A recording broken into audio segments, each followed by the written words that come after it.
Hi എല്ലാവർക്കും ഞങ്ങളുടെ ഒരു പുതിയ വീഡിയോയിലേക്ക് സ്വാഗതം. ഇന്നത്തെ ഒരു ചെറിയ വീഡിയോ ആണ്, ഒരു കുട്ടി വ്ളോഗാണ്.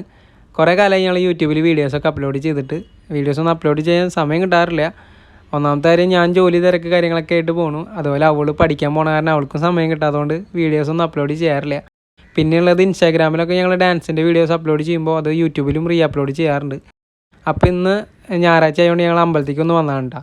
പറപ്പൂരുള്ള നാഗത്താങ്കാവ് ക്ഷേത്രത്തേക്കാണ് ഇന്ന് വന്നത്. അജുവിന് ഇവിടെ ഒരു വഴിപാടും കൂടി ഉണ്ടായിരുന്നു, അപ്പോൾ അത് കഴിക്കാൻ വേണ്ടി വന്നതാണ്. പറപ്പൂര് നാഗത്താങ്കാവ് ക്ഷേത്രത്തെക്കുറിച്ച് എല്ലാവർക്കും അറിയായിരിക്കും. ആയില്യ മഹോത്സവം നടക്കുന്ന അമ്പലമാണ്. അതുപോലെ തന്നെ അന്നത്തെ ദിവസം കുറേ സ്ഥലങ്ങളിൽ നിന്ന് ആൾക്കാർ ഇവിടേക്ക് തൊഴാൻ വരാറുണ്ട്. കുറേ വഴിപാട് കാര്യങ്ങളൊക്കെ ഇവിടെ ഉണ്ട്. അപ്പോൾ ഞങ്ങൾ ഇടയ്ക്ക് മാസത്തിലൊരിക്കലൊക്കെ എല്ലാവരും കൂടി വരാറുണ്ട്. ഇന്ന് ഉണ്ണി നല്ല ഉറക്കമായതുകൊണ്ട് ഉണ്ണീനെ കൊണ്ടുവന്നില്ല. അജുവിന് പിന്നെ വഴിപാടുള്ളതുകൊണ്ടാണ് ഇന്ന് വന്നത്. അപ്പോൾ അജു അമ്പലത്തിൽ നിന്ന് തൊഴുതിട്ട് വരുന്നുണ്ട്. ഞാൻ നേരത്തെ കൂട്ടി തൊഴുത് ഇവിടെ വണ്ടിയിൽ വന്നിരിക്കാനുണ്ടാ.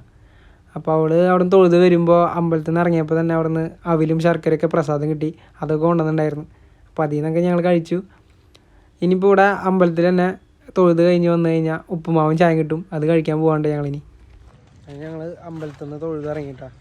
ഇനി ഞങ്ങൾ നേരെ ഇവിടെ തൊഴാൻ വരുന്നവർക്ക് അപ്പുറത്ത് ഉപ്പുമാവും ചായ ഉണ്ട്. അപ്പോൾ ഉപ്പുമാവും ചായയും കഴിക്കാൻ പോവാണ്. ഇവിടെ തൊഴാൻ വരുന്ന ദിവസങ്ങളിലൊക്കെ അന്നദാനം കാര്യങ്ങളും ഇവിടെ ഉണ്ടാവും. ഉപ്പുമാവും ചായ എന്നും ഉണ്ടാവും ഇവിടെ.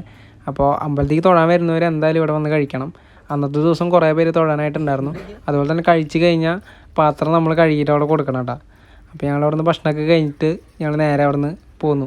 അങ്ങനെ ഞങ്ങൾ അമ്പലത്തിൽ നിന്ന് പോരുന്ന വഴിക്ക് അജുവിനെ സ്കൂട്ടി ഓടിക്കണം എന്ന് പറഞ്ഞപ്പോൾ ഞാൻ അവൾക്ക് വണ്ടി ഓടിക്കാൻ കൊടുത്തേക്കാം കേട്ടോ. ഹൈവേയിലൊന്നല്ല, അമ്പലത്തിൽ നിന്ന് അവിടെ നിന്ന് പോരുമ്പോൾ ചെറിയൊരു ഊട് വഴിയുണ്ട്. അപ്പോൾ അതുവഴി അവൾക്ക് വണ്ടി ഓടിക്കണം വന്നപ്പോൾ ഞാൻ കൊടുത്തതാണ്. അപ്പോൾ ഒറ്റയ്ക്ക് ഓടിക്കാൻ പേടിയാണ്. ഞാൻ ബാക്കിൽ ആരെങ്കിലുമൊക്കെ ബാക്കിലുണ്ടെങ്കിൽ തന്നെ അവൾ ഓടിക്കുള്ളൂ. എന്നാലും ഇടയ്ക്കൊക്കെ അവൾ ഒറ്റയ്ക്ക് ഓടിച്ച് പോകാറുണ്ട്. അപ്പോൾ ഇതാണ് ഞങ്ങൾ ഇന്നത്തെ ഒരു കുഞ്ഞു വ്ളോഗ്. അപ്പോൾ കുറേ കാലങ്ങൾക്ക് ശേഷം വീഡിയോ ചെയ്തുകൊണ്ട് എല്ലാവരും വീഡിയോ കാണാൻ ശ്രമിക്കുക. അതുപോലെ തന്നെ ചാനൽ ആദ്യമായിട്ട് കാണുന്നവർ സബ്സ്ക്രൈബ് ചെയ്യുക, ബെല്ലൈക്കൺ അമർത്തുക. എപ്പോഴും വീഡിയോസൊന്നും വരില്ല, എന്നാലും ഞങ്ങൾ പറ്റുന്ന നേരത്തൊക്കെ ഞങ്ങൾ വീഡിയോസ് അപ്ലോഡ് ചെയ്യാം കേട്ടോ. അപ്പോൾ ഓക്കെ.